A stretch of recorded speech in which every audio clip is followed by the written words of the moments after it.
Selamat siang kepada Pak Gede selaku dosen pengampu dari mata kuliah Sistem Tenaga Elektrik kelas L3.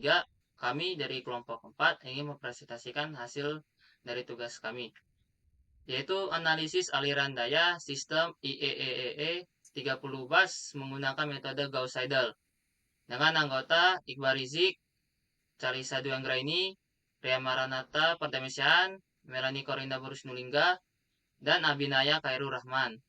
Kami dari program studi Teknik Elektro Institut Teknologi Sumatera. Baik, yang pertama itu yaitu abstrak, di mana penelitian ini mengkaji aliran daya pada sistem IEEE tertibas dengan menerapkan metode Gauss-Seidel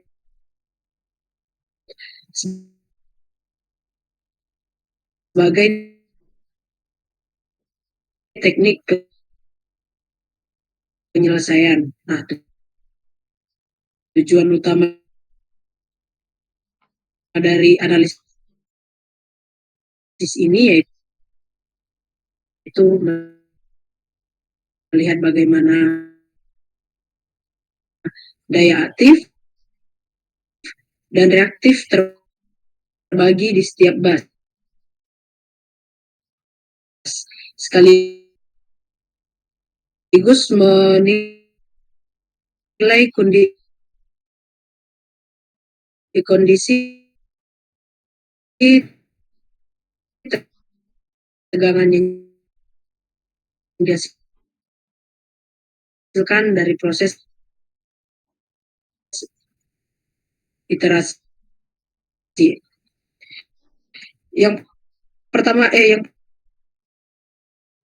itu tahapan penelitian ini dimulai dari pemodelan sistem, kemudian dilanjutkan dengan perhitungan berulang hingga nilai tegangan mencapai kondisi stabil.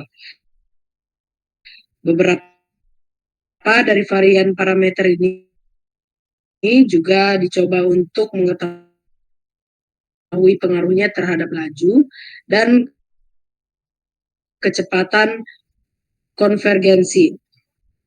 Nah, hasil yang diperoleh mencolok mengindikasikan pemilihan tribangan tenaga listrik.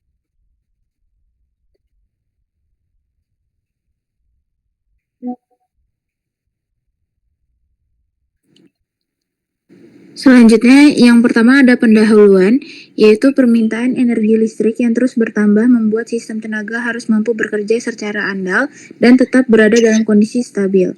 Untuk memastikan hal tersebut, analisis aliran daya menjadi langkah yang sangat penting karena melalui proses ini dapat diketahui bagaimana daya aktif maupun reaktif mengalir di setiap bus, serta apakah profil tegangan masih berada dalam batas aman. Sistem IEEE 30 bus sering dipakai sebagai model studi dikarenakan sistem dan tingkat kompetensitasnya dianggap cukup menggambarkan kondisi jaringan nyata. Dalam menghitung aliran daya, metode Gauss-Seidel termasuk salah satu metode iteratif yang paling banyak digunakan berkat prosedurnya yang sederhana dan cukup mudah diterapkan. Namun kemampuan metode ini untuk mencapai hasil yang stabil sangat boleh ke atas.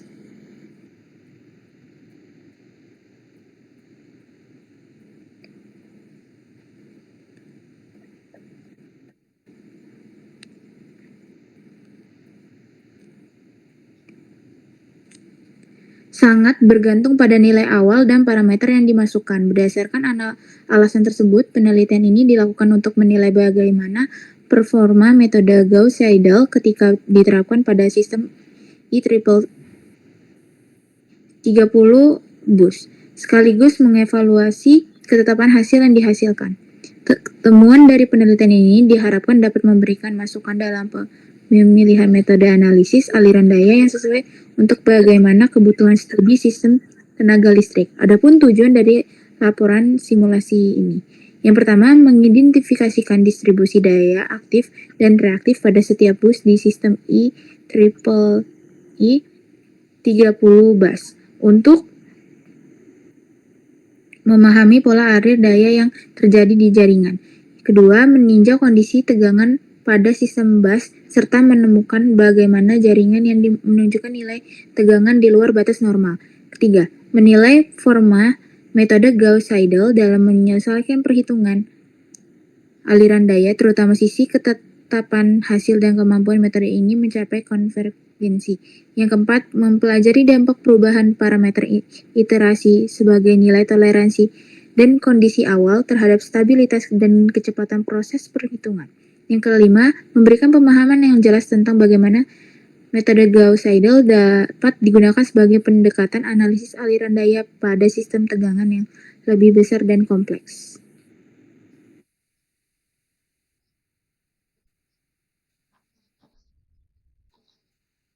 Baik, di sini ada landasan teori, di mana yang pertama itu analisis aliran daya, sebuah analisis dalam sistem tenaga listrik yang menentukan kondisi operasi sistem dalam keadaan steady state.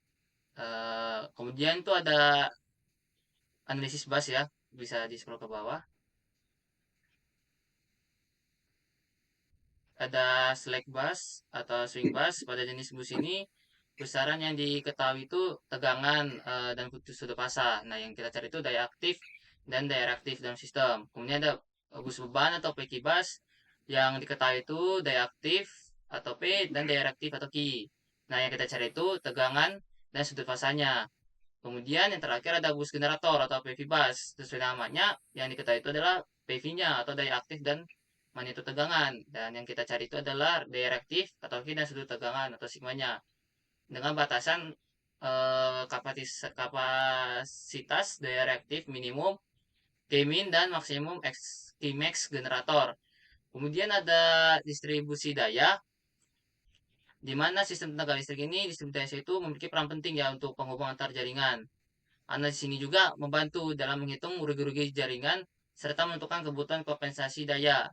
Untuk melakukannya itu sistem tenaga dimodelkan dalam bentuk matriks administrasi Y-bus dan bus dalam jaringan dibedakan menjadi beberapa jenis seperti slack, PV, dan PQ. Dalam penelitiannya itu metode Gauss-Seidel ini bisa digunakan sebagai metode yang berulang dan memperbarui tegangan secara bertahap. Next, yang C ada metode Gauss-Seidel. Metode Gauss-Seidel ini itu metode iteratif numerik yang tujuan untuk menyelesaikan sistem persamaan linear dan non linear. Adapun persamaan tegangannya bisa kita lihat teman-teman, ada rumusnya di situ dengan VI iter plus I sama dengan 1 per YU dikali P SCHI dikurang JKI SCH dibagi VI iter conjugate dikurang sigma I kurang 1 dengan K-nya dengan 1 dan YIK iter plus 1 dikurang sigma N K sama dengan I plus 1 YIK VK dan iter. Nah, kalau untuk V-nya itu tegangan busnya, kalau P ISCH dan QSC itu daya reaktif dan daya reaktifnya. Kalau YI itu elemen diagonal dan YIK itu elemen matriks administrasi bus. Sekian. Oke, untuk selanjutnya ada alat dan bahan.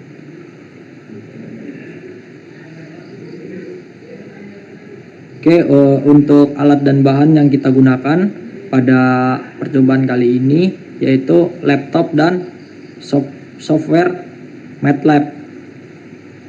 Tuh. Oke, untuk selanjutnya ada langkah kerja. Yang pertama itu dalam membuat aplikasi Lord Flow menggunakan Gauss-Seidel dimulai dengan membuat direktori di MATLAB. Dalam membuat aplikasi Lord Flow menggunakan Gauss-Seidel dimulai dengan membuat direktori di MATLAB. Direktori ini nantinya akan dijadikan tempat penyimpanan semua file program yang dibutuhkan seperti data bus, data saluran, dan data lainnya. Langkah selanjutnya adalah membuat berkas yang berisi bus data M dan line data M. Berkas tersebut akan membuat seluruh data seperti nilai pada bus, transformator, beban, tegangan, reaktansi, dan tap. Untuk langkah kedua yaitu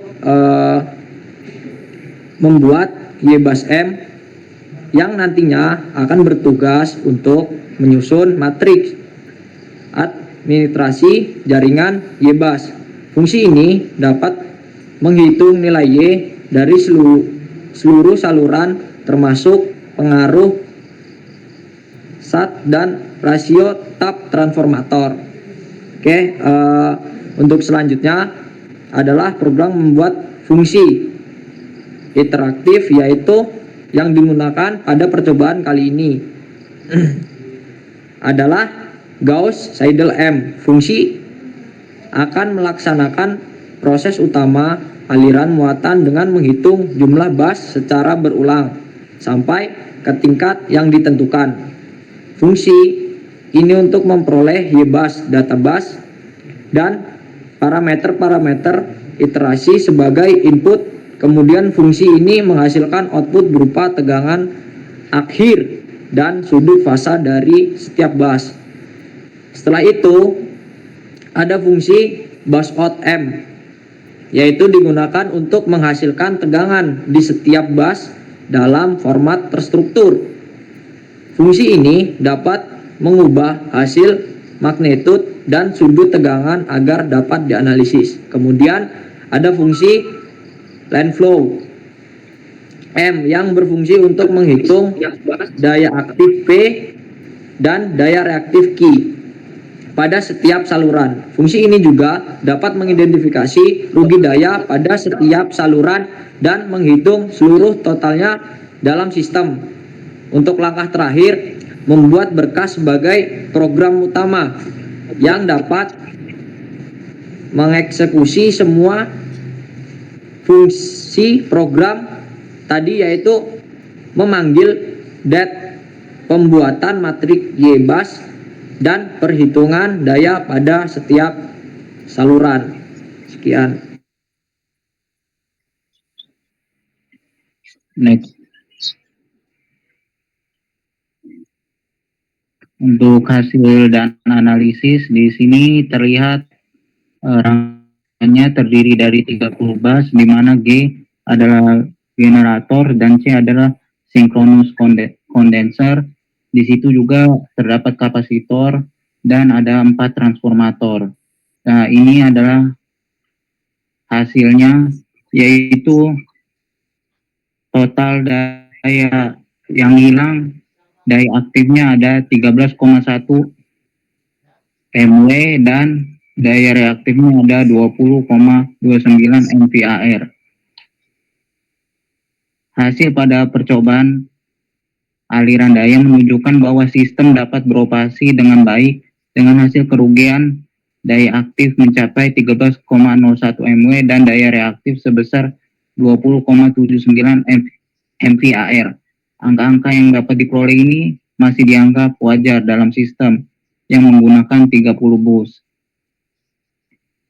Arus yang nilainya paling besar dapat terlihat mengalir melalui saluran 1 strip 2, 1 strip 3, dan 2 strip 5, dan 2 strip 6. Hal ini dapat menunjukkan bahwa pada bus 1 dan 2 berfungsi sebagai pusat dalam sistem untuk menyuplai daya ke area-area beban yang ada. Adanya kerugian reaktif negatif di beberapa saluran seperti pada saluran 6 strip 9 dan 6 strip 10. Hal ini dapat menunjukkan peran reaktansi jaringan yang berkontribusi menghasilkan kondisi aliran daya reaktif balik. Fenomena ini sering terjadi pada lokasinya yang memiliki generator atau bus dengan daya reaktif yang berlebih. Nilai kerugian pada seluruh saluran masih dalam batas aman, sehingga tidak terdeteksi adanya resiko overload. Secara menyeluruh, pola aliran daya menunjukkan pendistribusian yang seimbang dan stabil di antara daerah penyuplai dan daerah pemakai. Kerugian pada sistem ini relatif kecil dapat menunjukkan efisiensi yang baik pada jaringan dan juga menunjukkan konfigurasi jaringan yang diterapkan sudah bagus dan dapat menjaga stabilitas operasional sistem 30 bus. Next.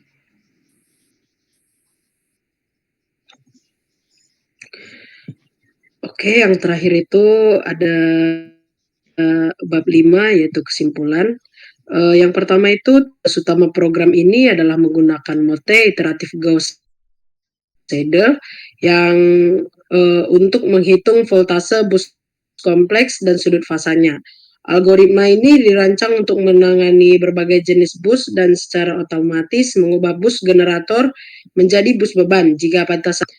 Nah, fungsi YBus TTM ini berfungsi sebagai alat untuk membuat model listrik dari sistem. Ini menghasilkan matriks admintasi bus yang merupakan model matematis topologi jaringan yang mencakup parameter saluran transmisi seperti impedansi, seri, dan shunt. Dan rasio tap transformator. Nah, setelah tegangan sistem ditemukan, fungsi line flow M menghitung daya nyata dan reaktif yang mengalir melalui setiap saluran transmisi. Selain itu, ia menentukan dan menjumlahkan total kerugian daya di seluruh sistem, memberikan ukuran efisiensi operasional. Fungsi bus out M menyediakan output terstruktur dari hasil perhitungan. Ini menyajikan magnitudo dan sudut tegangan yang terhitung untuk setiap bus bersama dengan data spesifikasi bus seperti beban dan batas daya reaktif yang telah ditetapkan. Kumpulan berkas MATLAB ini membentuk program analisis sistem daya terorganisir di mana setiap fungsi memiliki peran yang berbeda. Satu untuk membuat model, satu untuk menyelesaikan persamaan, dan dua untuk melaporkan hasil. Nah, berikut merupakan kelima dari kesimpulan laporan ini. Oke, lanjut. Kemudian kami mengutip 4 sumber referensi, ada dari SH, Power System Analysis, dari bukunya karena penerbit McGraw-Hill tahun 1999. Kemudian ada dari buku Power Generation, itu pembuatnya I.J. Wood. Dia dari Kota Bokan dengan penerbit Wiley tahun 2013. Kemudian ada GW Stack, Computer Methods in Power System Analysis tahun 1968. Dan kemudian ada jurnal dari R.J. Zimmerman dari Met Power Steady State Operation Planning dan Analysis Tools for Power System Research and Education dari jurnal IEEE Transaction of Power System dari tahun 2011. Baiklah, sekian presentasi dari kami kelompok 4. Apabila ada salah kata, mohon dimaafkan. Terima kasih atas perhatiannya. Selamat siang.